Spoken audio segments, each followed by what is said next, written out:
Hi, I'm Ruby from Dotty Delightful, and if you're new around here, I'm a bonkers creative that just shares whatever's on my mind.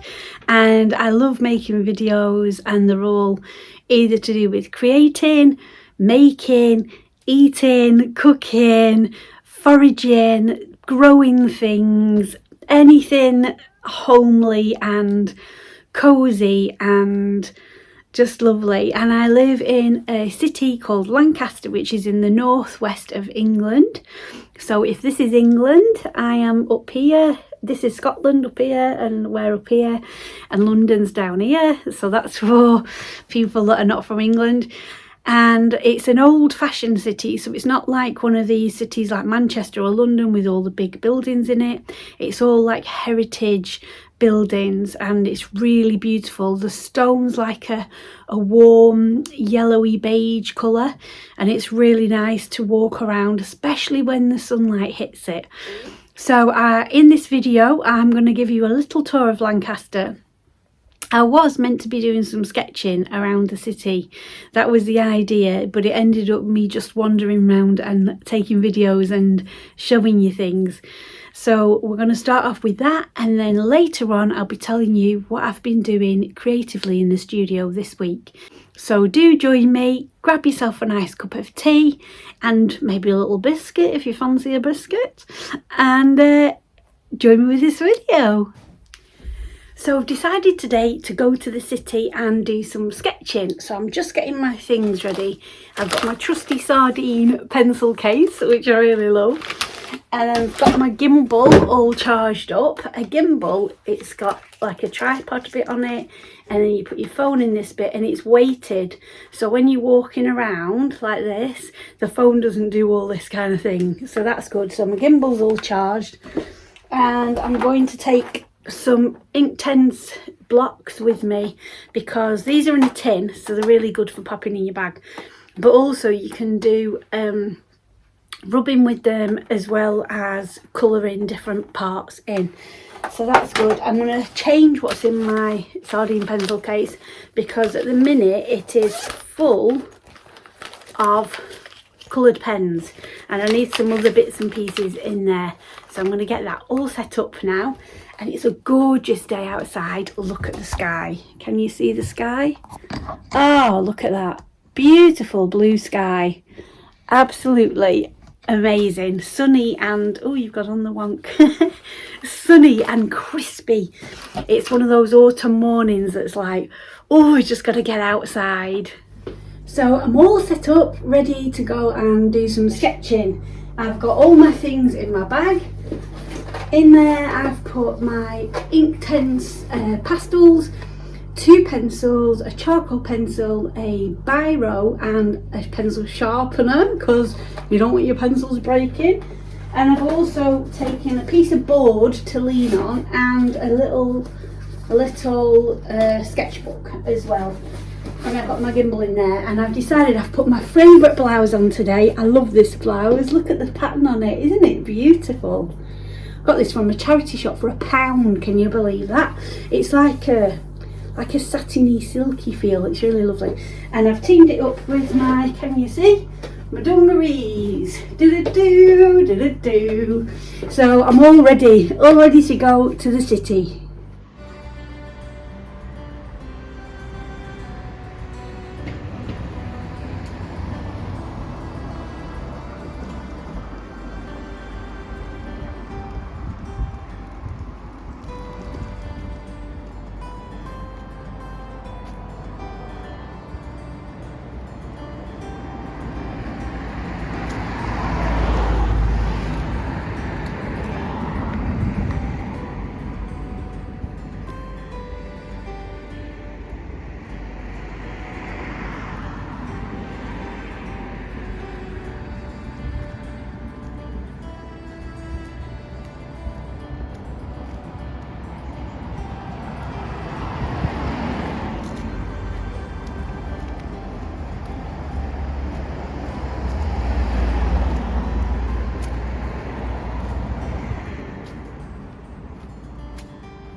I love walking by the canal, it's so beautiful, especially now that autumn's here and the leaves have started to fall, and eventually they'll be all brown and crispy on the floor. It's such a lovely place to be. Gorgeous sunny day, like, oh, so beautiful. What a blessing.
So if we go and peep over this wall, you'll be able to see, hopefully, how far it is. This wall's quite high, but you can just get over it.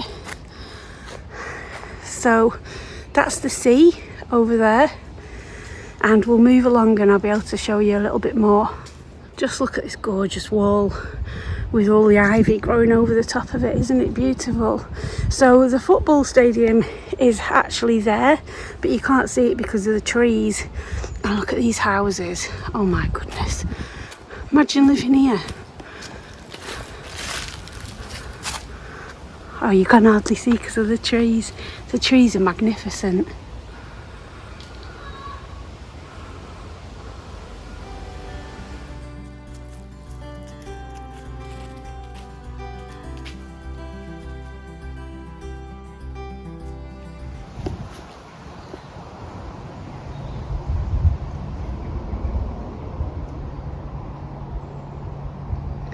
So it's quite misty today, but over there, that's the Lake District. You can't really see it, but there's all the hills. Sometimes it's really clear. And that path down there leads to the Roman baths. So we won't go all the way down there because there's not much to look at apart from a bunch of ruins, but it's quite a nice little walk, and it brings you right out to the river, which you've seen on other videos that I've done. But this view, I wish you could get the vastness of it on camera, but you really can't. So there's maybe, can you see the hill, the Lake District hill?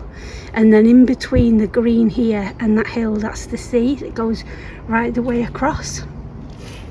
For now though, we're going to go and look at the church. This is a magnificent church. It's the Priory.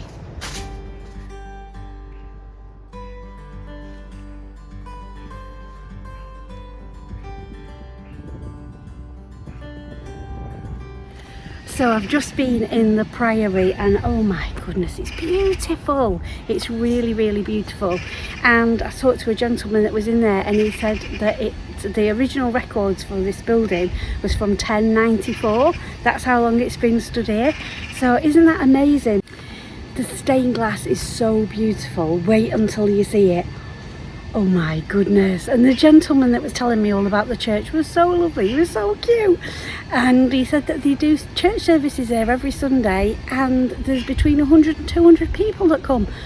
And for an old church, that's really incredible nowadays. My hair's driving me mad. That's really incredible nowadays for an old church to get so busy. So isn't that wonderful? And so that's Lancaster Priory and Parish Church, if you want to have a little Google of it. And it is right next to the castle. So there's the church and there's the castle. That's how close it is.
all round here it's all cobbled pavements in this part.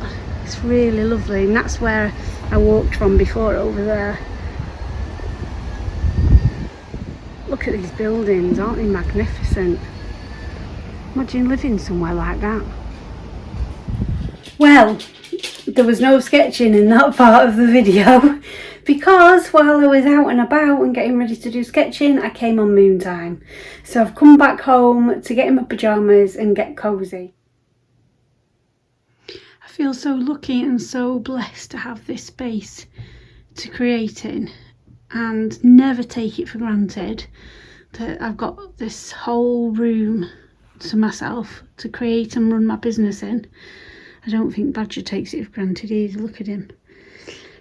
And this week I've been working on a set of sketches all about the allotment, and I'm going to paint them. So I've been using, instead of canvas, I've been using cardboard, like thick cardboard, and I've been just painting them with white acrylic for the background. Now I did start painting the full thing, and then I thought, oh actually I quite like this edge. I thought it looked quite nice, and I did also start with a squirrel, but I don't quite like him. But I never quite like it when it's the first sketch. So this is what I'm working on this week, all things to do with the allotment. Hello you beauties, you joining me while I'm doing paper mache. Oh, not done paper mache for ages.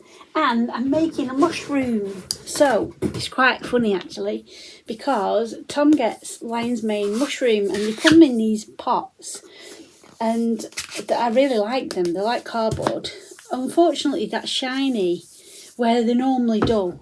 I should have shown you before I started, but I am turning them into mushroom pots, so that's gonna fit on when it's dry. But they're gonna be big mushrooms, and then you can take the tops off and you can store your pens or whatever you want in them. Isn't it good? Yeah, I didn't realise when I come up with the thing that, oh, I'm gonna make it into a mushroom. I didn't twig that it had mushrooms in it originally, but obviously because I've read it mushroom, it's gone into my brain, and then I thought, oh, mushrooms, never mind. So basically what you need to do is this is my top tip, get your strips ready before you start dipping them into the water and glue mixture, because your hands do get very mucky. And I use strips of paper and masking tape to make the shapes. So do that first, and I'm just adding extra layers to the bottom because mushrooms have that shape where they come out, don't they? They're not straight. So at the minute I'm just folding up some A4 pieces of paper. Oh, that sun's coming out. Oh, that's lovely. I'm just folding up some A4 pieces of paper into strips, and I'm just masking taping them around the bottom to make it stick out a bit more. So I've been thinking lately a lot about life and about how we are so manipulated constantly by things that we're watching. And even though I've not watched the news for years, you still get a sense of what's happening because it filters through to social media. And if you've got any kind of social media, it's like you can't avoid what's going on because it filters through. And then you start seeing the things that are on social media, and I don't know about you, but it winds me up. Stuff gets me annoyed. And it's funny because I was talking to my friend the other day about some stuff that's been happening in the world, and she went, oh no, she said, you've got that completely wrong, that's not what it is. And she told me what she thought about it. And I said, where have you got that from? And she said, oh, off Instagram. And I said, no, that's where I'd seen it too. And we realised, because we do have very differing opinions on lots of things, me and my friend, but we've got such a good friendship that doesn't actually matter. And that's rare, I think. So we do discuss things sometimes. So we came to the conclusion that she'd been, because she leans one way towards something and I lean the other way against it, that we've been both shown these different things on social media. So basically, and we knew this already, that your algorithm gives you more of what you might like one video and then it'll just give you more of that thing. But then you become, what's the word? You become targeted to keep seeing that same stuff over and over again. And then obviously the more you see something, the more that you believe that that's what everything's like. And we were like, this is crazy. But you see, if this had been a normal conversation on social media with, a random person, what happens a lot now is that you're just cancelled for having a difference of opinion. So you never get to hear the other person's opinion or see why they think that way. But because me and my friend talk about this stuff, we both got to hear each other's opinions on it. And we still don't agree on the thing. That's not the point I'm making. The point I'm making is that we're manipulated constantly. And we know that we're manipulated on some things, but I don't think we understand the extent that we're manipulated. I think it's massive. I think it's huge. I think it is in films, TV programmes, definitely in adverts. We know it's on the news and stuff like that, and all them kind of things. See how it's getting bigger now at the bottom. But you don't realise the extent of it until you start thinking about it, really. So that was quite interesting to learn that. And from that, I've just been thinking about how much nonsense is in our minds all the time. If you saw my shorts, I'd seen this thing that this lady had shared that we get 15,000 pieces of information a day. 15,000, that isn't normal. That is not what our brains need to be taking in daily, every day. It's no wonder that mental health crisis is on the rise and people have got so much anxiety and depression and just all of it. It's just ridiculous. And the thing is, we've allowed it to happen in the way that we willingly go on social media and on our phones because it's like an addiction. And we willingly do it. So we're willingly accepting all those pieces of information into our brains every day. I mean, it's bonkers, isn't it? It's bonkers. So I've been thinking about that a lot lately. And Tom and I was having a good old talk last night about it all. And we were saying there's so many things that we actually want to do. Whether it's books we want to read or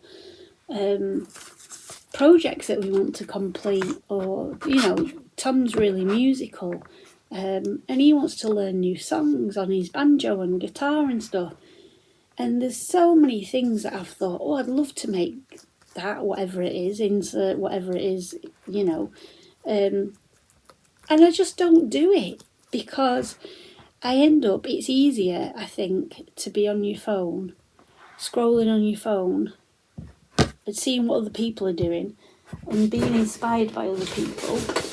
That's much easier to do that than actually doing the things yourself.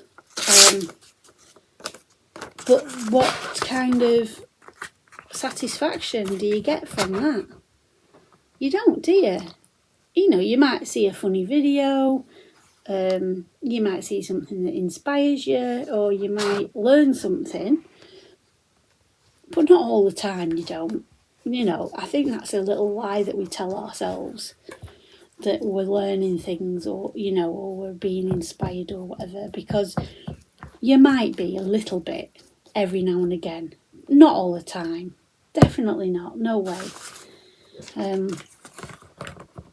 So with that in mind, I've been thinking about how much consuming goes on compared to how much creating, and it'd have been very easy for me this afternoon to have my lunch and then put on a programme or watch a video or something like that, because I felt a little bit sleepy because I'd eaten. But I'd had plenty of sleep last night, and I've been resting all weekend because I've been on moon time. So I know that it's not that I actually needed to sleep, because, you know, I think that's important when you need to sleep for you to sleep, or when you need to rest for you to rest. But this was just more like after lunch tiredness, you know. But instead, I made myself straight away get up and come upstairs and start doing some paper mache. And I know that when I've done this and it's all painted up and it's dry and everything, I'll be so much more happier with it. Can you see it's starting to stick out a bit now at the bottom? It takes a while, you've got to keep adding the layers to it. And this mix, that it's just off camera, I'll lift it up. It's just PVA and water. And these are all spare printer pages that have just, where the printer's messed up, or when you move the printer, because sometimes Tom will bring it from up in his office down here, it goes funny, and then you've got to do these test things on it to make it print properly. So we've got loads of pieces of paper like that, like this. And like if there's holes in it, you've got to print it again and stuff like that. So I've got loads. So instead of just throwing it away or recycling it, you know, in the recycling tub things, I'm using it to create new things, which is nice. And there's all spare zine pages in here as well. So for example, if Tom's printed a zine out off and maybe the ink's bled a little bit or something like that, we save all them pages. So it's almost like making a work of art out of works of art already. So I'm going to leave that now to dry a bit, because it's getting quite soggy, the paper. It's got quite a few layers on and it'll take ages to dry. So I'm going to leave that now, and I'm going to move on to the top bit, which is the lid part. I need to start building this up now. Doing paper mache like this is alright for a while, but what I found is after a bit your fingers start going wrinkly. I don't like it. I don't like it when my fingers go wrinkly. So that's another good way, really good reason, should I say, to do a bit and then leave it to dry. And then once it's dry, you can add more layers. I know I said before that you need to rip this before you get sticky, but I ran out of the ones that I'd ripped. So that's another top tip. Make sure you're ripping off. Otherwise, you'll be like me, making a right mess everywhere. I've also been trying as much as possible to see the sunset at night. So I've been learning about how it's really good to watch the sunset going down, because it's a signal for your body that it's evening and that it's time to slow down and rest and things like that. And I do keep thinking, because we're in autumn now here in England, and before you know it, we'll be in winter. And because we've got like old-fashioned paving stones around where we live, they are lethal in winter. If it's rained, they're slippery as anything. And if it's icy, oof, they're dangerous, like really dangerous. That's one of the things I don't like about living here, because of the paving stones. They're really dangerous. I mean, they look beautiful, but they are really dangerous. So I am quite aware of getting out as much as possible and getting as much light as possible while we still can. So yeah, each night we've been walking the dog when it's not been pouring down, and there's like a football pitch at the university at the back of where we live, and if you time it right and get up on the hill behind the pitch, you can see right over to the Lake District and to the sea. Oh, the sunsets have been incredible, like really incredible. So it's really nice to do that, and that's kind of like a point in the day, of knowing that it's kind of coming to an end and to rest up, and and I also love it because I know that when we get home, I cook dinner, and then that's it. Like the day's complete. So I've just added a few layers to that one now, as I want to pop that to one side. But my hands are all sticky. Oh, it feels disgusting.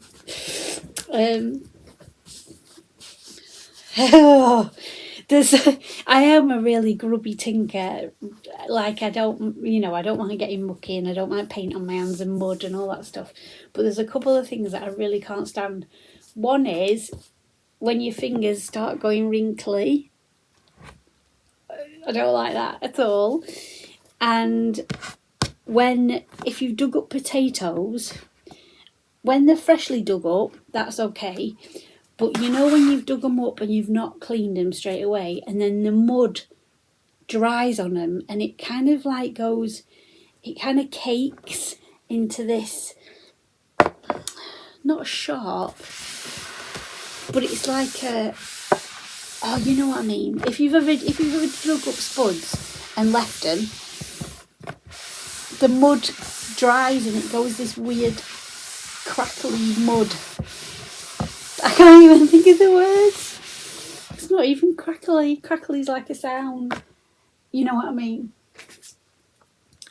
That I can't stand that either.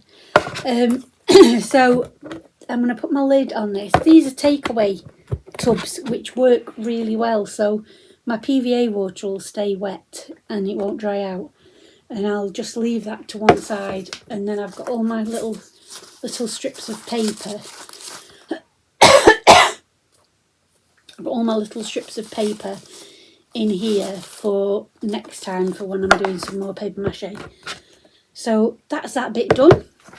So I'll pop that behind me for now. If I don't clear up as I go, everything's a mess. And I'm going to go and wash my hands and get all this sticky off my desk. And then, what am I going to do next? What am I going to do? We'll see. So I've decided the next thing that I'm going to do is paint the duckies. So do you remember ages ago I made these paper mache ducks? And they're all really hard now. And it's taken me this long to get around to painting them. So I'm just going to start painting these. I'm going to use gouache this time and see what happens. So I'm going to do it on one first and see what it comes out like, if it's going to be good or not. I'm unsure. Oh, it seems to be going on all right.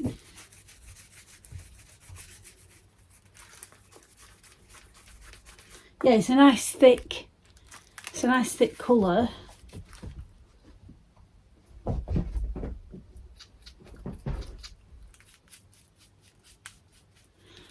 It was really bright a minute ago and it's gone really overcast. The thing with the gouache is you can't paint over it because the colours blend. So I need to watch that, because look, I've just put some paint on his beak.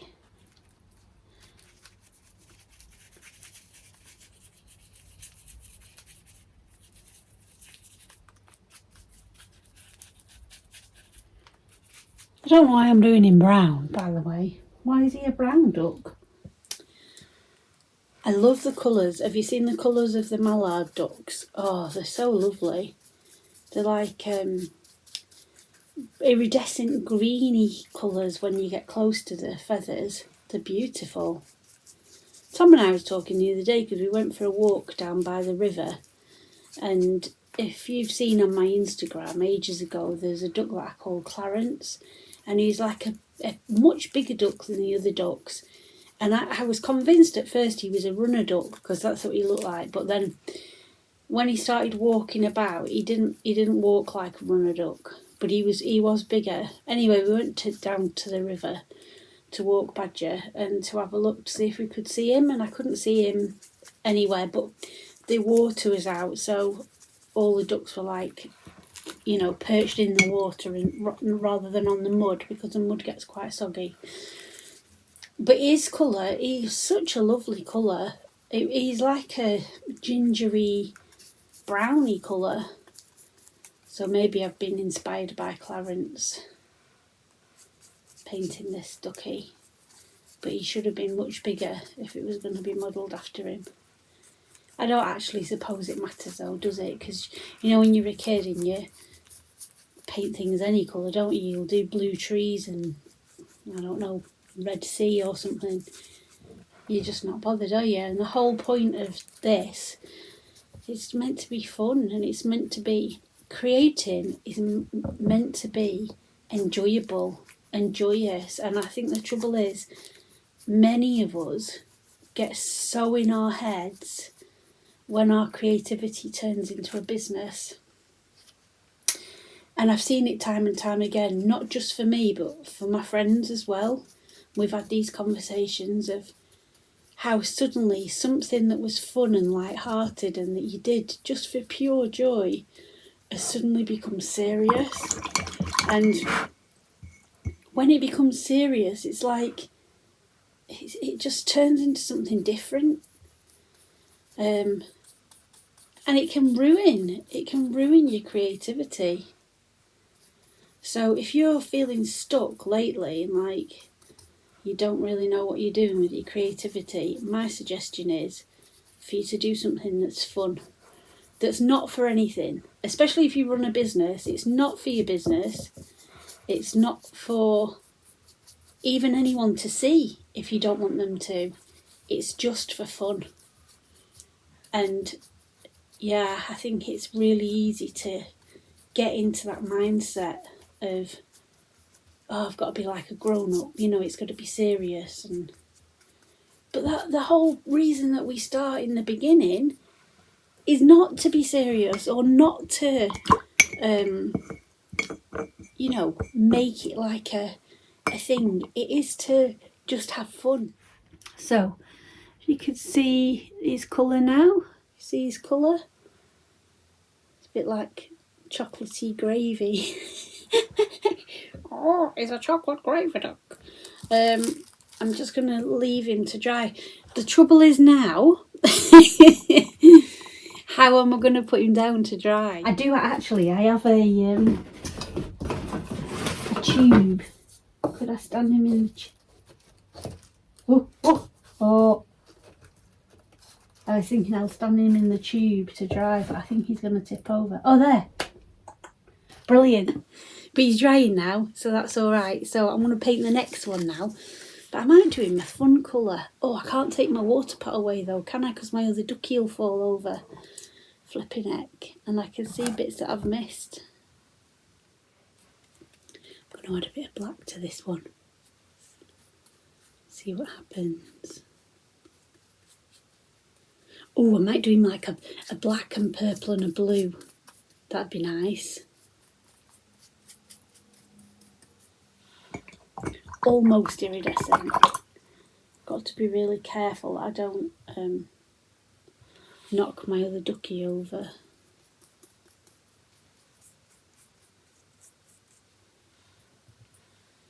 This gouache is brilliant. Honestly, I can't remember how much it was. Was it £9.99? I think I shared it, didn't I, when I got it in one of my videos, and I didn't hold up much hope for it, to be honest. I thought it wasn't going to be very good, but it's actually really good. the colour's like really nice and deep, you know, when you paint with it. So yeah, I like it a lot.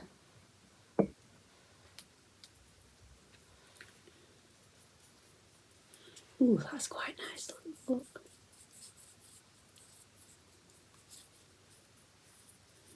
Just got to make sure I don't paint his beak again.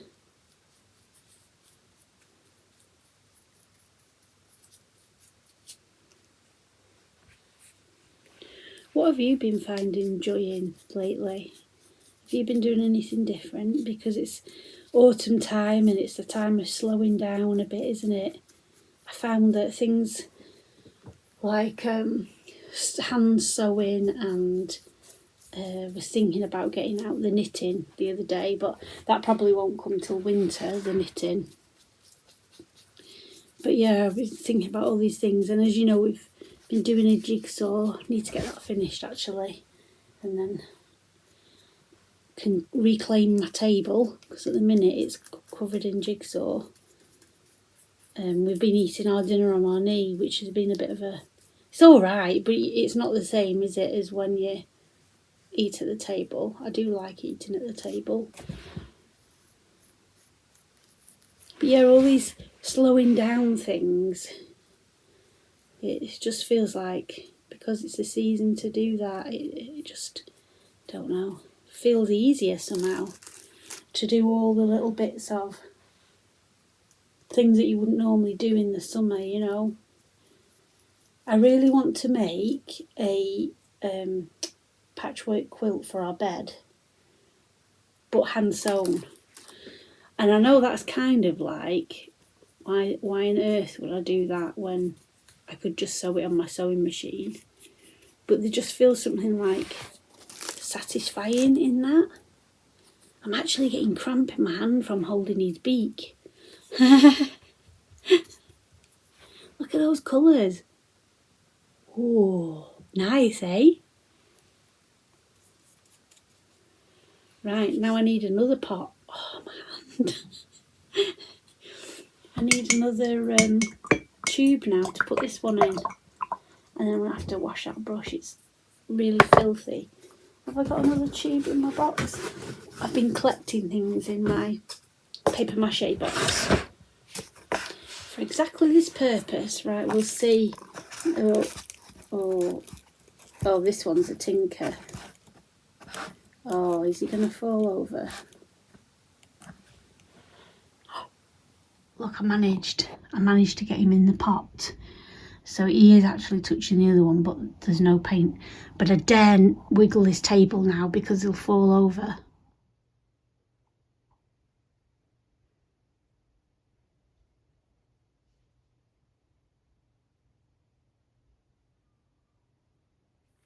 Thank you so much for watching this video. It is such an honour and a pleasure that I can just waffle on about anything and people watch it and also leave me the nicest comments.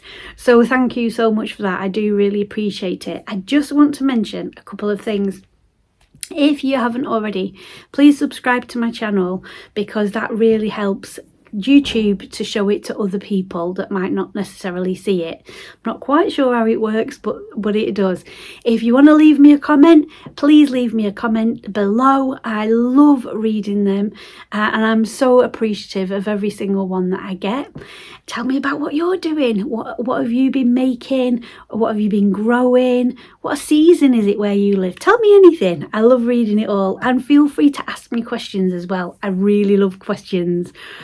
And lastly, I have got 2 Patreon accounts. So if you don't know what Patreon is like a membership, and you can be a free member or you can pay to be a paid member. And it's just a really lovely way of helping other creatives to get a regular income and also follow the work, see behind the scenes things. A lot of us that are on Patreon share things that we don't normally share on social media, and recently I have actually come off Facebook. I've still got a profile and I'm still on Messenger, but I'm just not going on there. I'm just not posting, and I'm just not scrolling, because it just felt not a nice place anymore. I am on Instagram, you can catch me on Instagram, but again, I have retreated a bit from posting as regularly, and instead I will be posting regularly on my Patreon. So my Patreon's called Dotty Delightful, so if you just search that, you'll find it. And that is all about creativity, cooking, recipes. You get free downloads if you're a paid member. All sorts of lovely stuff. And then if you're more interested in Jesus and the Bible, my other Patreon is called Her Way Home. I've separated them because I thought that was important, because a lot of people that are on my creative journey have got no interest in Jesus yet or ever, and the people that are interested in Jesus might not have an interest in my creativity. Does get a little bit complicated juggling the both, but it's totally fine. And on Her Way Home, you get access to Bible studies, Zoom calls. We have regular Zoom calls where we chat about things and all sorts of interesting things, and I share reflections on there of what's going on in my faith. And every Friday on both Dotty Delightful and Her Way Home, you get a 5 Things Friday. And that's like a combination of things that has inspired me during the week. So it could be YouTube videos, films, books, anything like that, and I just share them so you've got something to delve into over the weekend. The Dotty Delightful is all really scrumptious, umptious, cottagey, magical, kind of unusual things like that. And Her Way Home is all about Jesus and the Bible. So on there it's like songs and videos and films and stuff. So that's every Friday. Anyway, that's enough from me. If you haven't already, just one last reminder, please like and subscribe, because it really helps me grow my YouTube channel. I appreciate all of you. I send in love to all of you. Thank you for being here, and see you soon.